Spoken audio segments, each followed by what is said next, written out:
सिद्धाणम नमो आयरियाणम नमो वज्रायणम नमो लोय सर्व साहुनम ऐसो पंच नमस्कारो सर्व पावकपणात्मो मंगलानंच सर्वेसु पडमं हवै मंगलम।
अजित संभव अभिनंदन सुमति पात सुपाश जिनराय सुमति पात सुपाश जिनराय चंद्र पुष्प शीतल श्रेयांसनम वासु पूज्य पूजित सुरराय वासु पूज्य पूजित सुरराय विमल रंग कर्म जस उज्ज्वल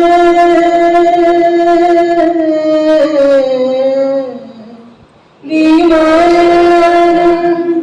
धाम जस शांति को तुवर मल्ली मनाए मुनि सुव्रत नमि मेनि पाश वर्धमान पद पुष्प चढ़ाए वर्धमान पद पुष्प चढ़ाए चौबीसों के चरण कमल में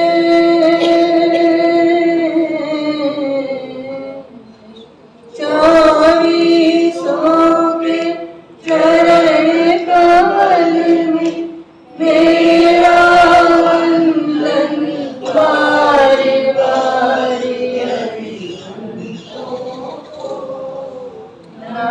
नमस्कार श्री सीतों को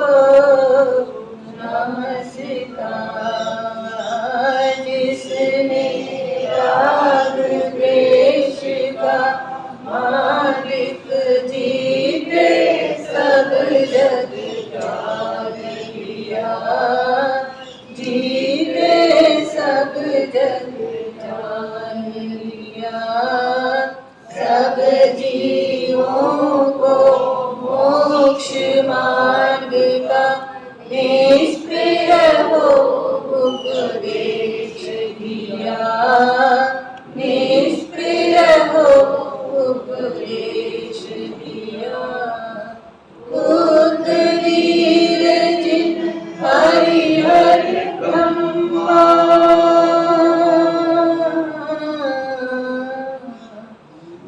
बुद्धवीर जिन हरिहर ब्रह्मा या जिनेन्द्र या अवतार सबके चरण कमल में मेरा वंदन होवे बारे बारे हरिहंतों को नमस्कार श्री सीतों को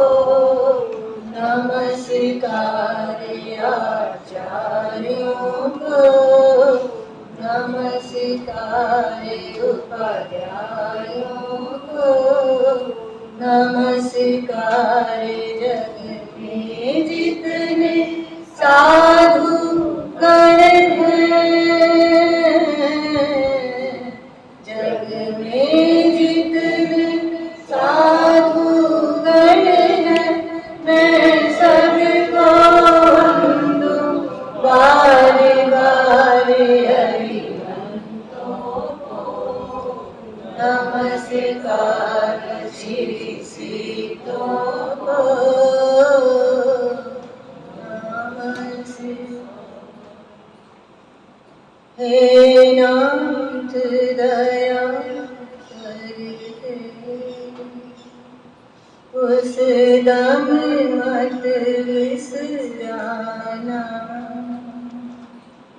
जिस दम किए दम निकले तुम भूल नहीं जाना। हे नाथ दया आया वह जाएगा, ये घटना निश्चित है, किंतु कब जाएगा यह कार्य निश्चित है। हर दम तैयारी रहूं, ऐसी जागृति देना। हे नाथ दया करो, तन व्याधि प्रगटाए, दान सुलगाए, अंतिम की पीड़ा में कायरता नहीं आवे,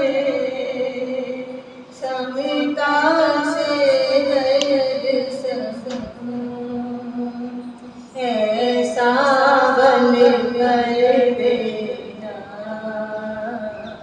हे नाथ दया परिचित प्रियजन सारे, स्नेही प्रियतम प्यारे, नयनों से नीर ढारे, बन मोई मतवारे, संयम से शांत रहूं, साक्षी बल धर देना। हे नाथ दया धन वैभव ये माया, अद्भुत सुंदर काया, यह बसा बसाया घर, तजने का समय आया, बन सजग शांत प्रहरी, प्रभु रक्षा कर लेना। हे नाथ दया उदगल तो उदगल है, चेतन चेतन देखूं, शास्त्रिक भावों से परे, यह वेद ज्ञान देखूं, वैराग्य विरागी मन, ऐसा अवसर देना। हे नाथ दया इस विकट परिस्थिति में मेरा मन न डोले, श्वासों के धबकारे, प्रभु नाम तेरा बोले,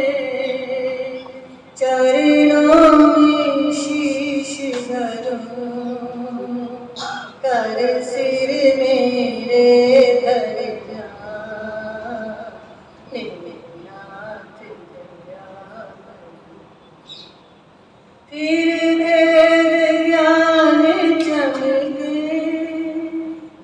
निज आत्ममणि दमके,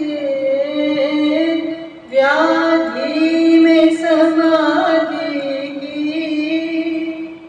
अनुभव धारा धमके, गुरुदेव विचक्षण सा,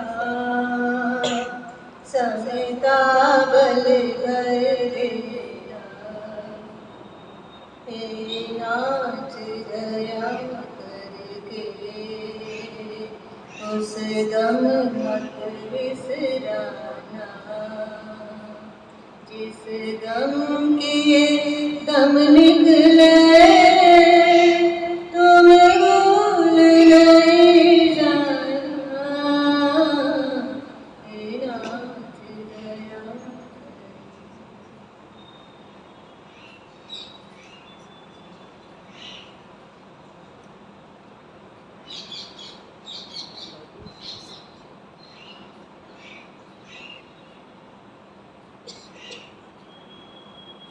सिद्धाणम बुद्धाणम पार्थयाणम परम पर गयाणम लोक लोक गयाणम नमो सया सब सिद्धाणम इको भी नमस्कारो जिनवर वत्स हस्तबद्ध मानस संसार सागर तारे नरम भर नारी अहो अहो श्री सद्गुरु करुणा सिंधु अपार आपा मर पर प्रभु कर अहो अहो उपकार। अनंत शुद्ध आत्माओं को नमस्कार। शुद्ध आत्मा स्वरूप प्राप्ति का लक्ष्य जिनका बन चुका प्रयत्नशील उन सभी साधकों को नमन नमन नमन। प्रभु परमात्मा देवादिदेव भगवान महावीर स्वामी के शासन में राजस्थान की धरती कोटा शहर दालबाड़ी दादाबाड़ी परिसर में सत्संग और स्वाध्याय के माहौल में आप हम सब सम्मिलित हैं अपने ही चेतन चिदानंद को जागृत करने के लिए। अभी आपने भजन सुना। भजन की पंक्तियां क्या है? दया करना।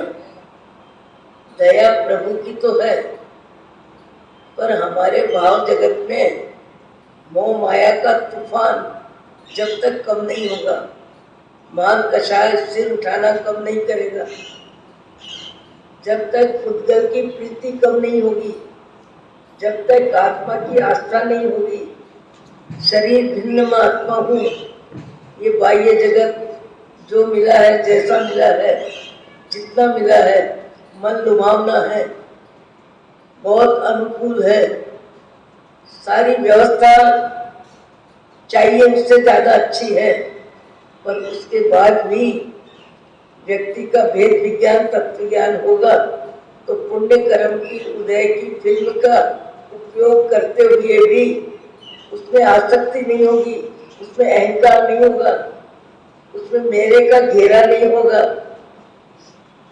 वस्तु राग व्यक्ति को बांधता है, वस्तु राग व्यक्ति को बांधता है, व्यक्ति व्यक्ति के राग में फंसता है, पर व्यक्ति व्यक्ति का राग तो फिर भी लंबे समय एक साथ नहीं रहता है। कुछ ही व्यक्ति है जिनका परस्पर जीवन पर्यंत राग बना रहता है, बाकी तो राग कम ज्यादा होता रहता है। जहाँ स्वार्थ पूर्ति है वहाँ राग बढ़ जाता है, जहाँ स्वार्थ को धक्का लगता है वहाँ राग घट जाता है। कोई अपनी सुनता है, अपने को ज्यादा अच्छा लगता है, जो अपने विचारों को नकारता है उसके प्रति अलग भाव हो जाता है। नाथ दया करके अंतिम समय में मैं आपको न भूलूं ऐसी दया करो, पर न भूलूं ऐसा पुरुषार्थ कौन करेगा, ऐसा प्रयत्न कौन करेगा, ऐसा वेद विज्ञान का ज्ञान कौन करेगा। जड़ चेतन के व्यवसाय में निज बुद्धि जड़ बुद्धि है जीव की। आज तक अनंत काल की यात्रा में जीव ने अपने आप को जड़ माना है।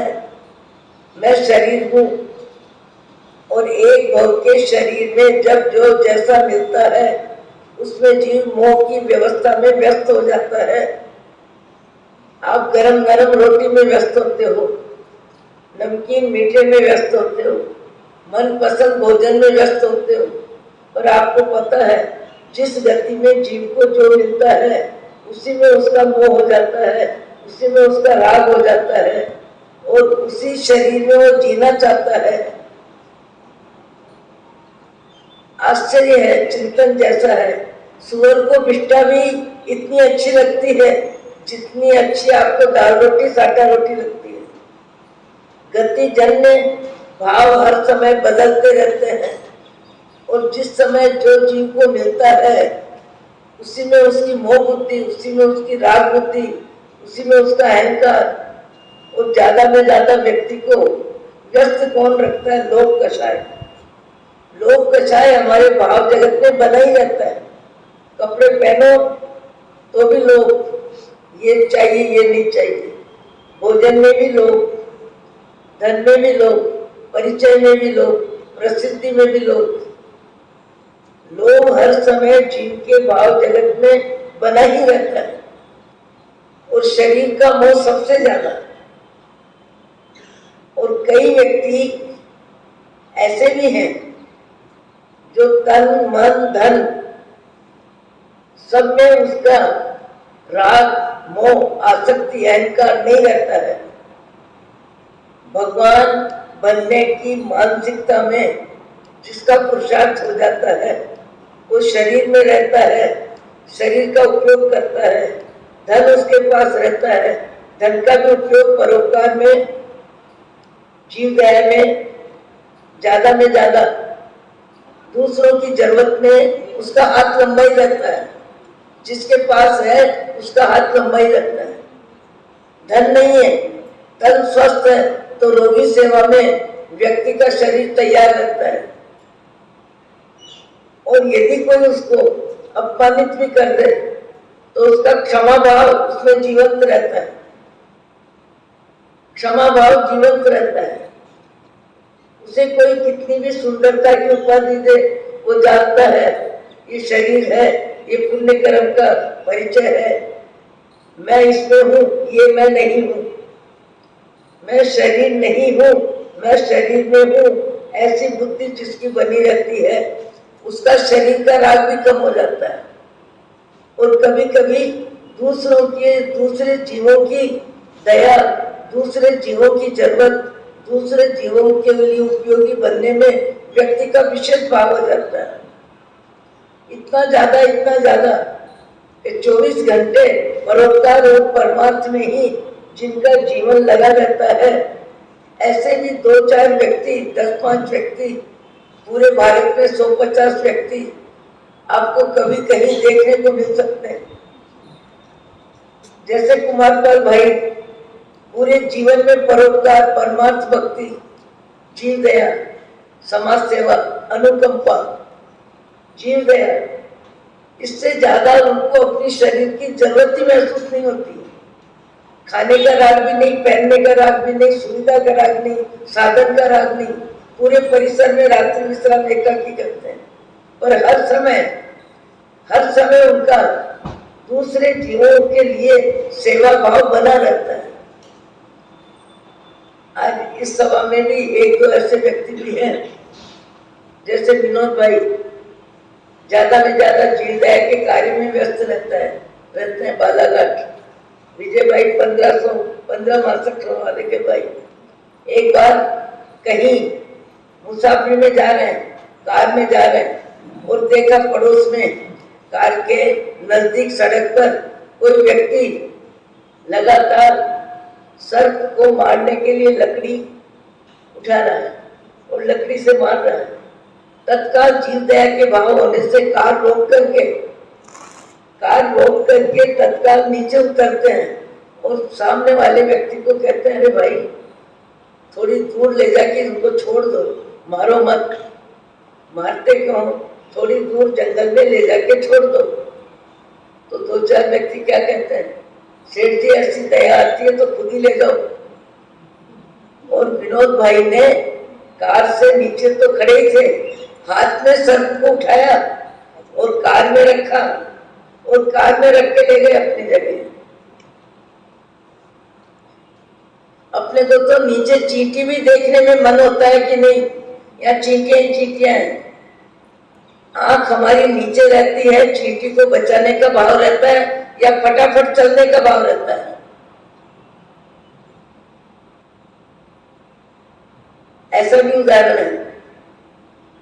और जीव दया के कार्य के लिए, जीव दया के कार्य के लिए रात्रि में भी जब काफी ढोरों को कत्ल खाने ले जाने वाले ले जाते हैं, उस समय भी वहां पहुंचना, उनको समझाना, पैसा देके रोकना, कई तरह के कार्य करते हैं। 1000 पशु है गौशाला, 700 कबूतर है। जीव दया और परमात्मा भक्ति और प्राणी मित्र कुमारपाल भाई के मार्गदर्शन में तो उनका जी जान सब लगा है। आज हजारों व्यक्ति मानसिक रूप से परेशान है, तो कुमारपाल भाई जैसे सेवाभावी व्यक्ति को ये कहाँ तकलीफ आई। तकलीफ किसी के भी जीवन में आती है, पर आने के बाद तकलीफ को भी व्यक्ति समता से सहन करता है, सहज रहता है और परोपकार परमार्थ में रुचि रहती है। विनोद भाई के एकमात्र लड़का 15 वर्ष की उम्र, और 15 वर्ष की उम्र में जवाई आए तो बच्चे को कहा कि चल अपन तालाब में चलते हैं, नदी पे चलते हैं। कभी गया भी नहीं था बच्चा, नाम क्या था मुझे पता नहीं। उस समय पापा मैं जाऊं, चले जाऊं। 15 मिनट में तो समाचार आ गए कि नदी के पानी में बेटा बह गया, एकमात्र बेटा। हाहाकार मचना स्वाभाविक था। उस समय विनोद भाई बोलते हैं कि कभी बिजली कहाँ पड़ती है, कभी कहाँ पड़ती है, आज अपने घर में पड़ी, पर रोना धोना आदत है कुछ नहीं। कभी कहीं कभी कहीं, आज अपने घर में पड़ी। कई व्यक्तियों ने कहा आप कुमारपाल भाई के अनन्य भक्त हो, ऐसी बेटे की वियोग व्यवस्था जो हुई, कुमारपाल भाई का पत्र आया, कुमारपाल भाई का संदेश आया, कईयों ने पूछा तो इन्होंने जवाब क्या दिया। कुमारपाल भाई शासन के कार्यों में, परोपकार के कार्यों में, जीव दया में, समाज सेवा में, साधु व्यवस्था में, हर कार्य में उनके प्राण लगे रहते हैं। बोले उनको कोई समय मिलने जरूरी है क्या। जब ज्यादा किसी ने कहा तो विनोद भाई ने क्या कहा कि जो अध्यापक 360 दिन बच्चे को पढ़ाता है, क्या वो परीक्षा के समय भी पढ़ाने बैठे क्या। क्या शब्द है, जो अध्यापक 360 दिन विद्यार्थी को पढ़ाता है, तो क्या परीक्षा के समय भी पढ़ाने के लिए बैठे क्या। उनके विचार, उनका मार्गदर्शन जीवंत है। तो ये नहीं कहा पत्र नहीं आया, और क्या जवाब दिया कि 360 दिन जो पढ़ाता है वो परीक्षा के समय भी पढ़ाने बैठे क्या। कैसी श्रद्धा होगी, कैसे भाव होंगे। यहाँ जो भी व्यक्ति आते हैं उनमें कई व्यक्ति ऐसे होते हैं जिनका इतिहास बनता है। आपको, हमको, सबको मालूम है ये नीतीश भाई अपनी शादी में केवल 15 व्यक्तियों को लेके गए, पर ऐसे उदाहरण लोग काम में नहीं लेते। उदाहरण तो वही काम में लेते हैं किसने शादी कहाँ जाके करी, कौन से गांव गए, कौन से शहर में गए, उदयपुर गए कि कहाँ गए, कौन सी होटल में करी। जब पैसा अधिक होता है तो व्यक्ति प्रदर्शन में पूरी ज्यादा में ज्यादा ताकत लगाता है। प्रदर्शन में ही ताकत करती है। कपड़े की संख्या बढ़ती है, बंगले की क्वालिटी बढ़ती है, कार की क्वालिटी बढ़ती है, कपड़े की क्वालिटी बढ़ती है। व्यक्ति सबसे ज्यादा भाग्य का उपयोग अपनी व्यक्तिगत जिंदगी की जरूरत में करता है, और जरूरत बढ़ाता ही जाता है, बढ़ाता ही जाता है, क्वालिटी बदलता ही जाता है, क्योंकि उसकी मान्यता में शरीर हूँ। मेरा शरीर, मेरे शरीर से संबंधित साधनों में, व्यवस्था में, खाना पीना पहनना ओढ़ना सब में व्यक्ति व्यस्त हो जाता है। और कई व्यक्ति अपनी जरूरत इतनी कम रखते हैं, 4 कपड़े जोड़ी में जीवन जीते हैं, और दूसरों की जरूरत में उनका हाथ लंबा ही रहता है। जीव दया मनुष्य जीवन में सबसे ज्यादा होती है, और जीव दया में सब भाव आ जाते हैं। कुमारपाल भाई की माँ की मृत्यु हुई, उनके पास परिग्रह नहीं, कुछ नहीं, माँ की सेवा में कोई कमी नहीं, पर वो तो सेवा में ज्यादातर भारी ज्यादा रहते थे। तो उनके भाई ने जबरदस्ती कहा होगा कि एक जमीन का टुकड़ा तो हम तुम्हारे लिए रखते हैं। जब माँ का देहांत हो गया तो भाइयों को कहा मुझे कुछ नहीं चाहिए, वो जमीन का टुकड़ा तुम वापिस अपने ठिकाने लगा दो। बोले ठिकाने तो आप ही लगाओगे। उसकी बिक्री करी, 48 लाख रुपए आए। 48 लाख रुपए का उपयोग क्या किया कि माँ की उम्र में जो अजान, जिसको कहते हैं अपन कौन सी सेवा, जीव दया अनुकंपा, जो किसी भी जाति की बहनें हैं और आर्थिक अनुकूलता कम है, सुविधा कम है, तो ऐसी मेरी माँ की उम्र की 500 बहनों को 6 महीने तक 500 रुपए का महीना देके उस पैसे को पूरा किया। एक पैसा काम में लेने की जरूरत नहीं। ऐसे ऐसे लोग हैं आज संसार में। हम जितना करते हैं हमको उतना भी ज्यादा लगता है, उतना ज्यादा नहीं है। ज्यादा तो छोड़ के जाने के लिए है। खा के कितना खा लोगे, पहन के कितना पहन लोगे, शरीर को कपड़े बदला के कितने बदल लोगे। व्यक्ति लोभ कषाय के अधीन रहता है, और लोभ कषाय व्यक्ति को प्रेरित करता रहता है, और चाहिए और चाहिए और चाहिए और चाहिए और चाहिए और चाहिए। समाज सेवा के व्यस्त रहने वाले, बार बार अच्छे कार्य करने वाले नाकोड़ा के अध्यक्ष रह चुके, जिनका नाम अमृतलाल जी छाले, वो भी आज व्याख्यान हुई। वो कब से ही कोशिश है कि महाराज हमारे उधर आवे, हमारे उधर आवे। महाराज की पांव की यात्रा और वृद्ध शरीर इस उम्र में पता नहीं कितने व्यक्ति कहां कहां ले जाने की बात करते हैं, पर ले जाने की बात करने से क्या होता है। शरीर की अपनी व्यवस्था है, उम्र की अपनी व्यवस्था है, पांव की अपनी व्यवस्था है, और मन की अपनी व्यवस्था है। जगत बहुत देख लिया, सुनाने में कोई कमी नहीं रखी है। सुनने वालों की संख्या भी हजारों भी मिली, सैकड़ों भी मिली, सब मिला, पर उसके बाद भी आज भी जीव को सुनाने में रुचि है। मैं अपनी आत्मा से पूछती हूँ कि तुमको सुनाने में ज्यादा रुचि है या जीने में ज्यादा रुचि है? रुचि किसमें होनी चाहिए? जानकारी जीने में जो जान लगाता है। कुमारपाल भाई 90% नहीं 100% अपने शरीर का बिल्कुल भी कोई लगाव नहीं, कोई आसक्ति नहीं, कोई मोह नहीं। सेवा सेवा और सेवा, 2 भाकरी लेके निकल जाते हैं मुसाफिर में, और कहीं चाय से 2 भाकरी शाम को पी के चौबा कर लेते हैं। मैंने एक बार उनको कहा कि कुमारपाल भाई आपने कर्मचारी को 2 बजे ही रवाना कर देते हो।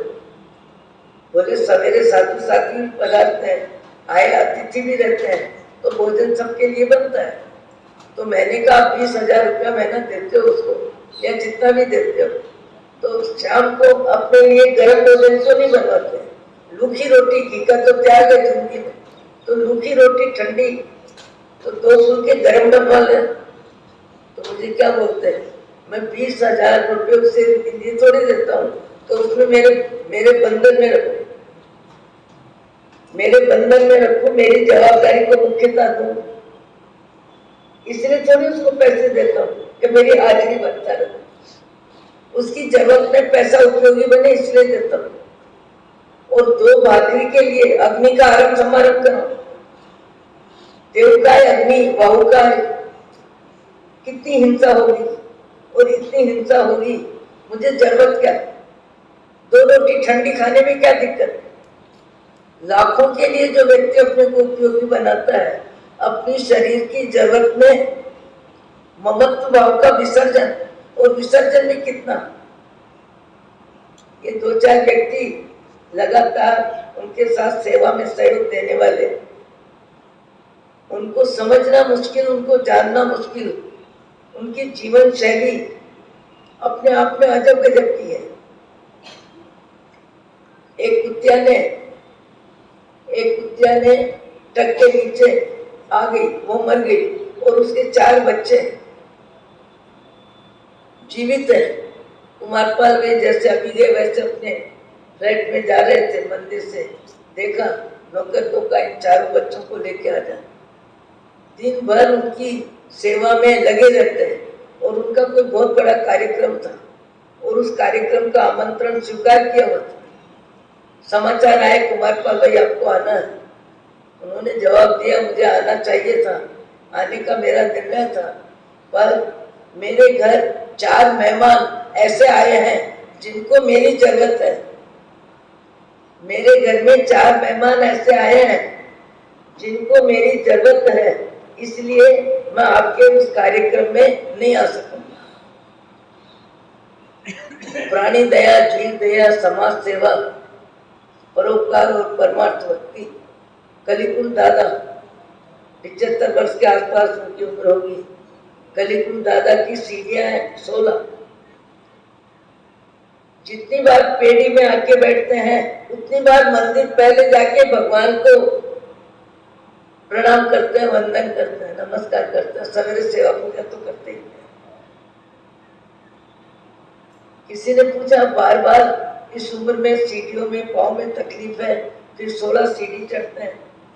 बोले जिनकी पेड़ी पे बैठता हूं मैं काम करने के लिए, तो उन परमात्मा को नमस्कार करके उनकी आज्ञा लेके आते। बोले आप भी किसी के घर जाते हो तो पहले सास ससुर से मिलके फिर अपने बेटी से मिलते हो। मैं पहले परमात्मा के चरणों में जाके फिर उनकी पेड़ी पे 7 क्षेत्र की सेवा में अपनी समय शक्ति, भाव शक्ति का उपयोग करता हूं। अप्रमत्तता कितनी, और दूसरों की जरूरत में उपयोगिता कितनी। एक बार ऐसे ही किसी ने कहा, क्या बोले कितना बोले, उनके बारे में तो बोलने में पुस्तकें लिखी गई है। रत्न सुंदर जी महाराज ने पुस्तक लिख दी है, कलयुग का कमाल नाम है, शायद कलयुग का कमाल।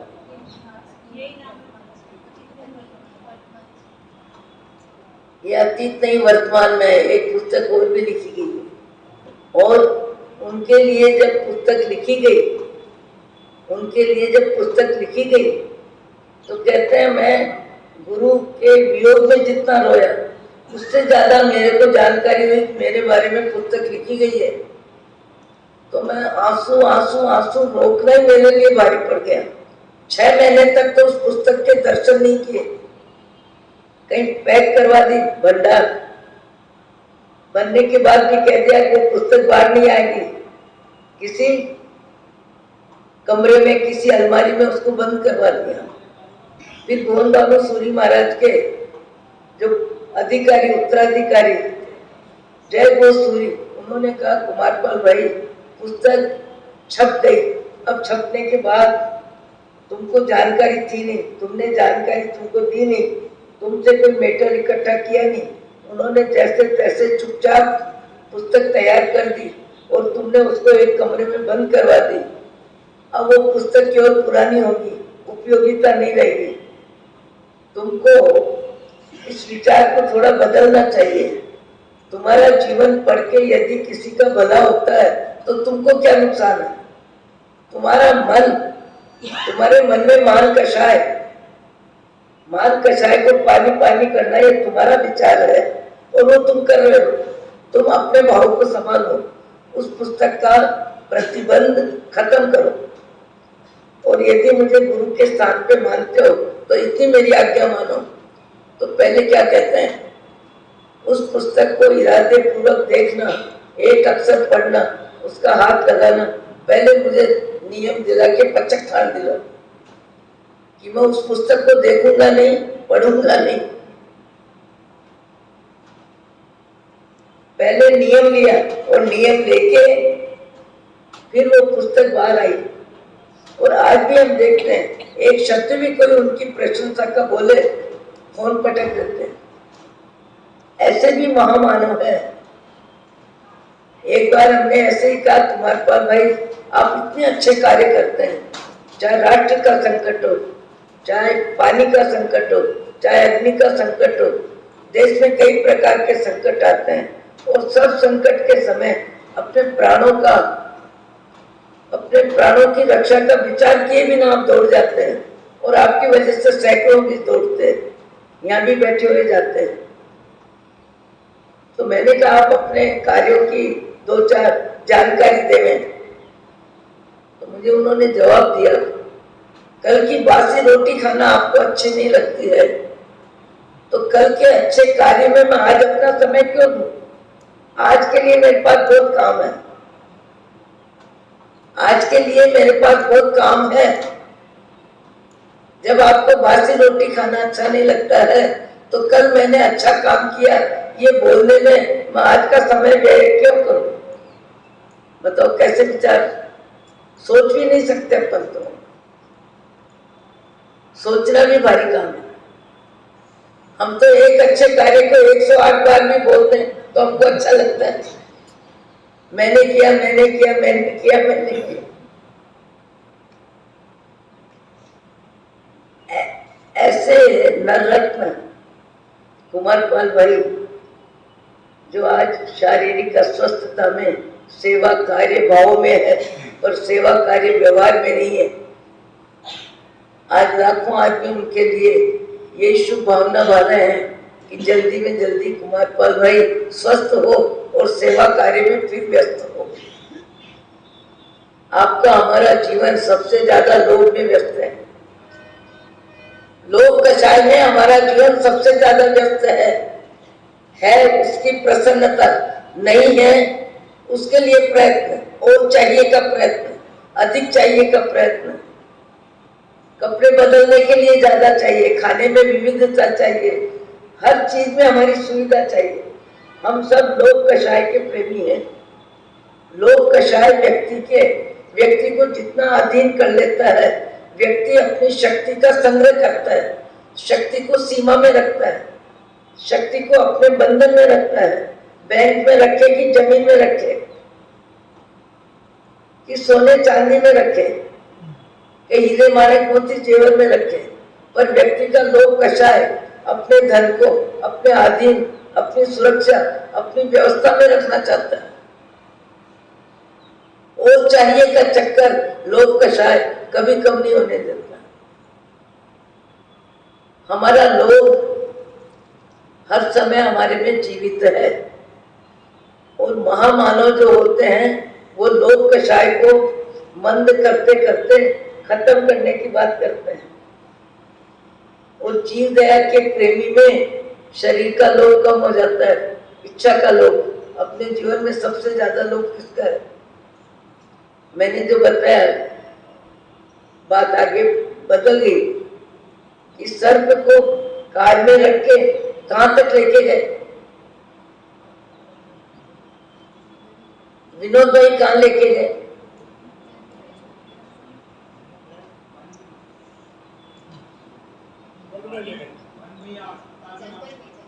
व्यक्ति को जैसे जगह होने पर बैठा ले वैसे सर्प को बैठा दिया और बैठा के 10-5 किलोमीटर जाके अजगर था और जंगल में शांति से उसको छोड़ दिया। अपने प्राणों की परवाह किए बिना दूसरों के प्राणों की रक्षा करना ये तो महामानवों का विशिष्ट कर्तव्य होता है। अपने यहाँ जितने भी ज्यादा महामानव हो गए सबके लिए इस तरह के उदाहरण आते हैं। और आज भी संसार में कई व्यक्ति इस बात को जानते हैं कि मुझे जाना है, रहना नहीं है, न लेके साथ जाना है, तो उनके भाव जगत में उदारता इतनी होती है, अपने शरीर को सेवा में लगाते हैं, अपने धन को परोपकार में लगाते हैं, अपने ज्यादा में ज्यादा साधन सुविधा का उपयोग अपने लिए कम, दूसरों के लिए ज्यादा करते हैं। राजा भोज प्रसिद्ध उदाहरण है। दान रुचि बहुत ज्यादा थी। आज भी कई व्यक्तियों की दान रुचि होती है, देने में उनको सुख होता है, देना उनको अच्छा लगता है और देने में ज्यादा उनकी रुचि होती है। राजा भोज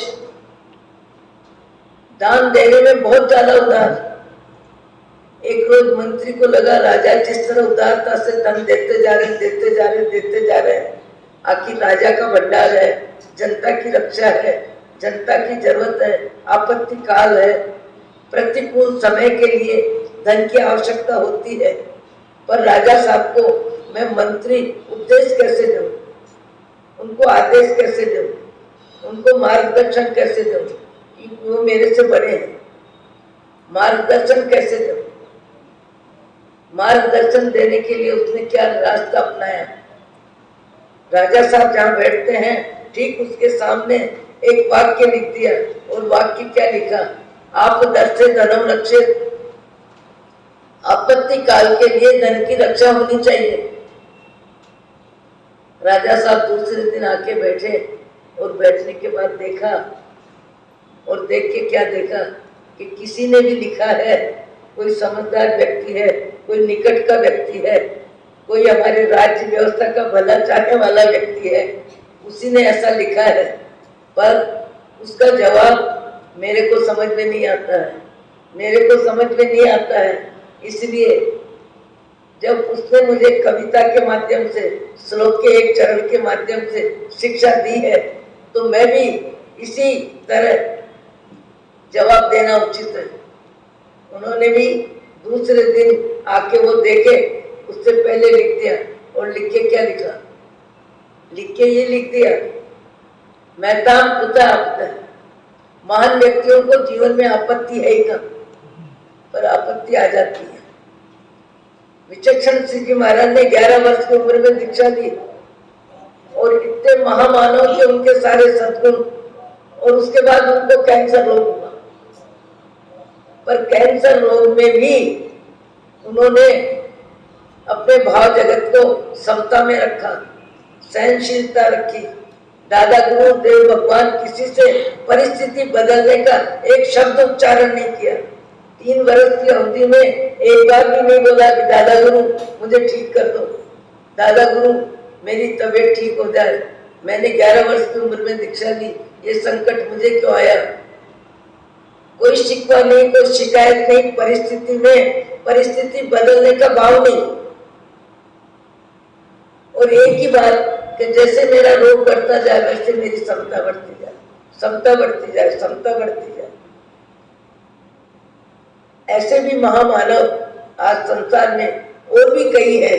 वो तो मैं कहती हूँ जिसका परिचय जिसका होता है वो उसी का नाम लेता है। बाकी कई व्यक्ति हैं आज भी संसार में जो समता में अपनी साधना भी करते हैं, समता में सेवा भी करते हैं, धन को परोपकार में भी लगाते हैं, अपनी जरूरत कम करते हैं, दूसरों की जरूरत में अपनी शक्ति का उपयोग भरपूर करते हैं। आप दर से धनम रक्षे, आपत्ति काल के लिए धन की रक्षा करनी चाहिए। तो राजा भोज ने लिख दिया, महान व्यक्तियों के जीवन में आपत्ति है ही कहाँ। तीसरे दिन फिर मंत्री ने सोचा कि मुझे जवाब मिल गया, पर फिर मंत्री भी बहुत बुद्धिमान था, फिर उसने लिख दिया। और लिख के क्या लिखा, कदाचित कुपितो देव। माना कि महान व्यक्तियों के जीवन में आपत्ति नहीं आती है, पर कदाचित यदि भाग्य प्रतिकूल हो जाए, भाग्य बदल जाए, समय बदल जाए, तो महान व्यक्तियों को भी आपत्ति आ सकती है। तीसरा चरण राजा साहब ने पढ़ा और पढ़ने के बाद चौथा चरण क्या लिखा, यदि आपत्ति आने का योग है तो संचित धन भी नष्ट हो जाएगा। संचितम अपनी विनश्यति, जो संचय है वो भी चला जाएगा। आखिर मंत्री के शब्दों को, मंत्री के विचार को मौन होना पड़ा। आज भी संसार में ऐसे व्यक्ति है, देने के लिए मिला है, लेके जाने के लिए किसी को नहीं मिला। अरे शरीर भी कौन लेके जाता है? आज शरीर से अपन देखते हैं पूरे भारत में कितना त्याग, कितना तप, कितनी भक्ति, कितना वैराग्य, कितने अच्छे कार्य आज भी करने वालों की लिस्ट है। भले कम है पर लिस्ट है। तपस्या का मुकाबला नहीं। सूरत में देखो, बंबई में देखो, अहमदाबाद में देखो, पालीताना में आचार्य पीयूष सागर जी महाराज की मिश्रा में उद्यान 650-700 व्यक्ति उद्यान में बैठे। 99 के लिए 3000 आदमियों की लिस्ट आ गई है। आज भी अच्छे कार्यों में तन मन धन लगाने वाले महानुभाव हैं। फिर भी जितनी हमारी शक्ति है उतनी शक्ति की अभिव्यक्ति करने में हमारा मन लगभग कंजूस रहता है। कंजूस इसलिए रहता है, एक तो शरीर बीमारियों से गिर जाता है, शरीर बीमारियों से गिर जाता है, और बीमारी से शरीर को बचाना हर व्यक्ति चाहता है। हर व्यक्ति चाहता है। वो तो महापुरुष होते हैं जो किसी भी परिस्थिति में परमात्मा से संसारिक इच्छा की प्रार्थना ही नहीं करते, समय बदलने की बात ही नहीं करते। वो महामानव अलग होते हैं। आज भी यहाँ एक भाई बैठा है, हमारे मृदुला सिंह जी के संसारी भाई, कई वर्ष से माता पिता की सेवा अकेला करता है। कभी कभी बहनें आ जाती हैं, कोटा में भी बहनें, पर माता पिता की सेवा में प्रसन्नता से शायद 3-4 वर्ष हो गए। 3-4 वर्ष हो गए। सेवा धर्म में परम गहनो। शरीर से सेवा करना सबसे कठिन काम है। पैसे से सेवा करवा देना, कर्मचारी से सेवा करवा देना, अपने शरीर से सेवा करना सबसे कठिन काम है। व्यक्ति अपने शरीर को सलाह देता है, दवा मंगा देगा, इंजेक्शन मंगा देगा, नौकर रख देगा, पर ऐसे संसार में महानुभाव बहुत कम होते हैं जो माता पिता की सेवा में अपने शरीर का उपयोग करते हैं और पूरी तरह करते हैं। ऊंची क्वालिटी हमको देखने को मिलती है, पर ऊंची क्वालिटी सुन के इन विचारों के प्रति हमारा भाव जगत विनम्र बने और हमारा भाव जगत में परिवर्तन आवे और लोभ कषाय हमारा कम हो, मान कषाय कम हो। मान और लोभ दो कषाय सबसे ज्यादा व्यक्ति को हैरान करते हैं। मान कषाय कितना जल्दी व्यक्ति को क्रोध दिला देता है। मान कषाय बहुत जल्दी क्रोध दिला देता है। जो व्यक्ति अपने को जितना ऊंचा मानता है और उसकी कोई व्याख्या गलत कर दे। अभी मेरे को सामान्य बात है, पर एक बहन कहने लगी, अरे आप टैक्सी में आए, मैं भी आ जाती आपके साथ। दूसरी बहन कहती, मैं टैक्सी में क्यों, मेरे तो घर की कार है। टैक्सी शब्द सुनना भी भारी पड़ा। ये क्या है? मान कषाय, पैसे की अधिकता। सीधा मैं सामने ही बैठी हूँ कि आप टैक्सी में आए, मैं भी आ जाती। मैं टैक्सी में क्यों, मेरे तो घर की कार है। ये क्या है? मान कषाय। मान कषाय व्यक्ति को बाह्य जगत में अपनी ऊंचाई को सुरक्षित रखता है, अपने नाम को सुरक्षित रखता है, अपने चेहरे को भी सुरक्षित रखता है। और तो आज के जमाने में सारी दुनिया अपने बालों को सुरक्षित रखती है, सारी दुनिया ही रखती है। सच्चाई को, हकीकत को स्वीकार करने में व्यक्ति के 12 बजते हैं।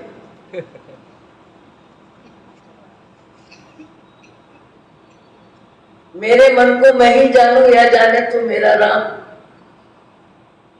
शरीर में मैं बुद्धि, शरीर में मोह बुद्धि, खाने में, पीने में, बैठने में, उठने में, सब में। पर जो हमारे महापुरुष होते हैं उनका भाव जगत एकदम विपरीत होता है, एकदम विपरीत होता है। शरीर का राग, नाम का राग, प्रसिद्धि का राग, प्रशंसा का राग, चाहिए का राग, इच्छा का राग शांत हो जाता है। हम नौपत जी की पूजा में बार बार बोलते हैं, इच्छा निरोधक तप है, इच्छा रोदन तप न हो। इच्छा रोदन तप, तप के साथ क्या शब्द है? इच्छा का निरोध। इच्छा संसारिक जितनी भी है तप आत्मा के लिए होता है, आत्मा की शुद्धि के लिए होता है, कर्म क्षय करने के लिए होता है, शरीर का मोह कम करने के लिए होता है, आहार का राग कम करने के लिए तप होता है। पर तप के साथ भी बाह्य जगत को कितना ज्यादा जोड़ते हैं, कितना ज्यादा जोड़ते हैं। जो भी मासिक श्रवण 16 उपवास, 12 उपवास, 11 उपवास करके आते हैं, वो भोजन तो नहीं करते, केवल गर्म पानी पीते हैं, वो भी दिन में 2-3 बार। पर यहाँ जब पचक खान लेने आते हैं तो जैसे बेटे की माँ बेटी की शादी में जाती है, ऐसे सज के आते हैं। अब बताओ, आत्मा के लिए तप होता है, फिर उसमें शरीर को इतना महत्व क्यों दिया जाता है? शरीर को महत्व जन्म में देते हो, जन्मले में देते हो, सगाई में देते हो, विवाह में देते हो, दोती पोते पोती के कार्यक्रम में देते हो। सांसारिक कार्यक्रमों में शरीर की मुख्यता होती है, सब जगह होती है, पर आत्म कल्याण के मार्ग में, तप में, त्याग में, भक्ति में भी व्यक्ति दिखावा करता है, और वहां भी उसको अपनी पहचान, अपने पैसे की पहचान, अपने कपड़े की पहचान, अपने जेवर की पहचान, अपने रंग रूप की पहचान। मैं तो सुनती रह गई, दीक्षा लेने से पहले भी माँ बाप प्रेरणा देते होंगे, मेरे को नाम भी नहीं आता, कहाँ जाते हैं चेहरों को सजाने के लिए।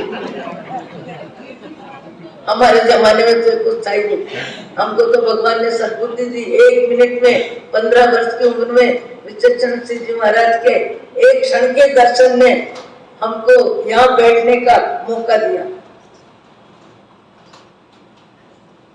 शरीर, शरीर और शरीर, शरीर और नाम और दाम, 3 के पीछे हर व्यक्ति दीवाना है। आत्मज्ञान के बिना, अध्यात्म ज्ञान के बिना, सत्संग का लाभ जिसको मिलता है उसका भाव जगत बदलता है, और बदलने में भी जो सजग रहता है, बदलने में भी जो सावधान रहता है, और बदलने में भी जिसका मन वीतराग धर्म से प्रभावित होता है। जैसे मैंने कहा कि मद्रास में, और वहां एक क्या एरिया है उसका नाम भी याद है,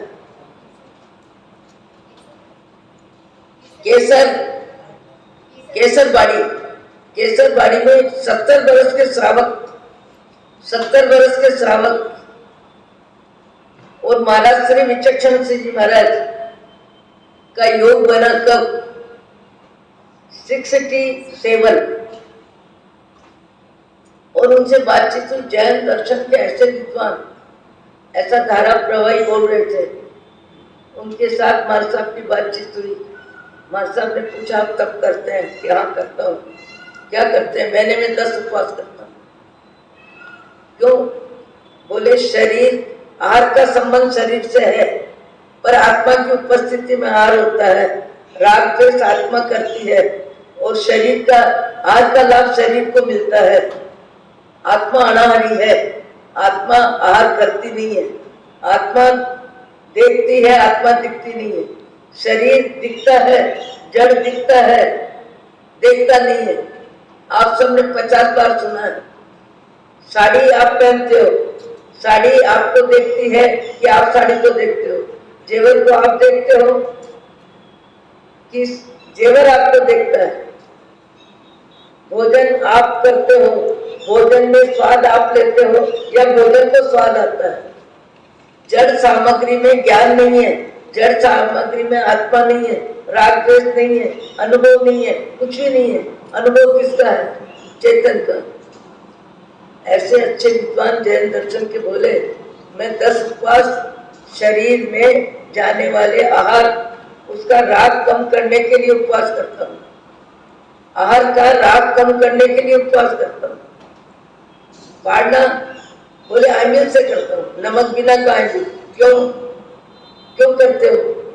तो जवाब दिया उन्होंने, कि स्वाद का राग कम करने के लिए, आहार का राग, शरीर का राग छोड़ने के लिए उपवास, और आमिल किस लिए? स्वाद का राग छोड़ने के लिए। हमारे अभी वर्तमान में जैन धर्म में पूरे भारत में तब खूब होता है, खूब होता है, तब की महिमा कमाल है, पर पाड़ने की व्यवस्था भी कमाल है। जितना छोड़ने की बात करते हैं उससे कई गुना स्वाद की व्यवस्था जमाते हैं। जैन धर्म में ऊंचाई भी होते हैं, पर जैन धर्म में बाह्य जगत की व्यवस्था भी कमाल है। सादगी की तो बात बहुत कम है, संयम की बात बहुत कम है। व्यक्तिगत जीवन में स्वाद का राग छोड़ने वाले कई व्यक्ति हैं, कई व्यक्ति हैं जिनको पेट पूर्ति करना है, स्वाद के व्यवस्था में जिनके नियम इतने ज्यादा होते हैं कि वो स्वाद की व्यवस्था ही नहीं रखते। ऐसे भी व्यक्ति हैं जो जैन धर्म को पूरी तरह जीवन में जानते हैं, जैन धर्म को पूरी तरह जीवन में जानते हैं। वो पुण्य कर्म के उदय की फिल्म में उनका भाव वैराग्य भाव में उदासीन रहता है। जैन दर्शन की जानकारी जिनको हकीकत है वो पुण्य कर्म का भोग करने में उदासीन रहते हैं और पाप कर्म का भुगतान करने में उनका मन भागता नहीं है। और पुण्य कर्म के उदय में सामग्री का भोग उपभोग ज्यादा करके नए कर्म बांधते नहीं है। महामानव पुण्य के उदय का भोग कम में कम करते हैं और पाप कर्म के उदय में समता भाव से उन कर्मों को काटते हैं, लग जाते नहीं, सुखी नहीं होते। दादा गुरु धन दे दो, दादा गुरु धन दे दो, समता धन दे दो, ये दादा गुरु को प्रार्थना करनी चाहिए। दादा गुरु तो 9 वर्ष में संसार छोड़ा। हमारी मांग भी क्या होती है, हमारे विचार भी क्या होते हैं। संसारी जीव संसार की ही मांग करता है और संसार की मांग करता है तो संसार बढ़ाता है, संसार घटेगा नहीं उसका, क्योंकि मांग ही संसार की है। हम वर्षों से धर्म आराधना करते हैं, वर्षों से धर्म साधना करते हैं, मंदिर भी जाते हैं, पूजा भी करते हैं, सामायिक भी करते हैं, स्वाध्याय भी करते हैं। उसके बाद भी घर के सदस्यों को भी हम हकीकत में धर्मात्मा नहीं लगते हैं। क्यों नहीं लगते हैं? क्रोध का जवाब क्रोध से देते हैं, खाने में लोभ करते हैं, अच्छा बुरा करते हैं, पहनने में करते हैं, व्यापार में झूठ सच करते हैं। तब कई व्यक्ति कहते हैं हम धर्म नहीं करते हैं, पर धर्म करने वाले भी हम देखते हैं कि हमारी व्यवस्था में सम्मिलित हो जाते हैं। एक 70 वर्ष का व्यक्ति पारिवारिक व्यवस्था में, मित्रों की व्यवस्था में, समिति की व्यवस्था में, रोज दिन में भोजन करने वाला भी पार्टी में 70 वर्ष की उम्र में विवाह शादी के कार्यक्रम में भले 2 ग्लास ले पर जाके खड़ा होता है और उस पार्टी में अपने आप को सम्मिलित करता है। और सम्मिलित करके युवकों को ये शिक्षा मिलती है कि 70 वर्ष की उम्र में ही इनके जीवन में धर्म नहीं आया तो हमारे जीवन में कहां से धर्म आएगा। व्यक्ति उपदेश से कम शिक्षा लेता है, आचरण से शिक्षा ज्यादा मिलती है। जीवन देखने को जब मिलता है तब परिवार के सदस्यों को भी शिक्षा मिलती है।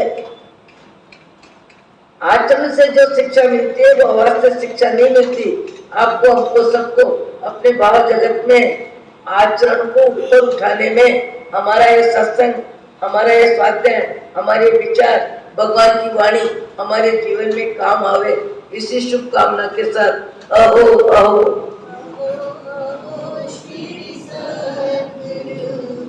करुणा सिंधु अपार, आपा अमर पर प्रभु।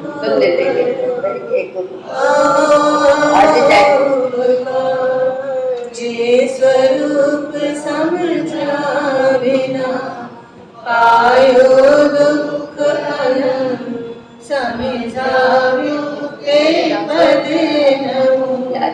श्री सद्गुरु भगवान परम पुरुष पुरुष प्रभु सद्गुरु परम ज्ञान सुखधाम जिन्होंने आप्यु आनने तेने सदा प्रयाम देह छता जेहनी दशा वरते देहाती ते ज्ञानी चरणा ओ वंदन अग्नि। आज हम फिर से भी क्षमा निधि जी के माता पिता भी आए हैं। कल सम्मान की